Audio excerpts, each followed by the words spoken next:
Bonjour à tous. Alors aujourd'hui on va parler des postes de pilotage de la station spatiale. Alors la station spatiale elle, ne se pilote pas à la main comme un bateau ou comme un avion. On n'a pas à proprement parler de cockpit dans la station spatiale. Par contre on a plusieurs endroits qui nous permettent de contrôler certains éléments de la station. Le premier c'est la station de contrôle du bras robotique. On en a deux à bord de la station spatiale. Une qui est dans la cupola qui nous permet de voir à l'extérieur. C'est le cas par exemple pour les approches de véhicules cargo qui viennent se docker, qui viennent se mettre en vol en formation en dessous de la station spatiale.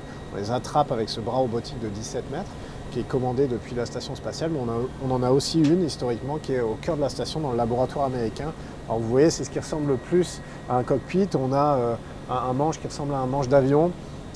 Et un deuxième élément de contrôle ici, un panneau pour les commandes qui ne sont pas les plus urgentes, on va dire, et des ordinateurs qui nous permettent d'accéder au système, et trois moniteurs qui aujourd'hui sont éteints parce qu'il n'y a pas d'opération, mais qui nous permettent de représenter des vues des caméras qui sont à l'extérieur de la station, qui vont nous montrer ce qu'on est en train de faire en fait. Parce qu'ici, évidemment, on travaille en aveugle, on n'a pas de vue directe, on a des vues à travers les caméras.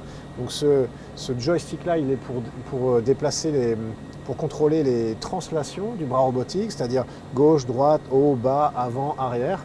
Et ce joystick ici, il est pour contrôler les rotations, donc les rotations en lacet, les rotations en tangage ou les rotations en roulis. Donc on contrôle 6 degrés de liberté, c'est un peu compliqué dans l'espace, à se représenter dans l'espace, mais c'est comme ça qu'on contrôle le bras robotique. Et on a aussi des commandes, alors ici avec des gâchettes et des interrupteurs comme sur un cockpit, comme dans un cockpit d'avion en fait, qui sont pour plus ou moins attraper les véhicules avec la main, ce qu'on appelle les hand effecteurs de notre bras robotique, ou d'autres commandes qui sont parfois un peu plus dramatiques. Donc ça peut être par exemple pour séparer carrément un morceau du bras robotique si jamais vraiment les mécanismes venaient à se gripper. Bon, on a des boulons explosifs qui nous permettraient de libérer un vaisseau pour pas qu'il se crache sur la station par exemple. Et ça c'est des commandes dont on espère jamais avoir à se servir. Voilà donc un jour typique d'opération de bras robotique. Il y aurait deux personnes ici avec évidemment des procédures en communication avec la Terre et qui contrôle un qui a vraiment les mains sur les manettes comme dans un avion de ligne en fait, et l'autre qui contrôle, qui suit les procédures. Un peu le copilote, et ensuite on s'échange les rôles.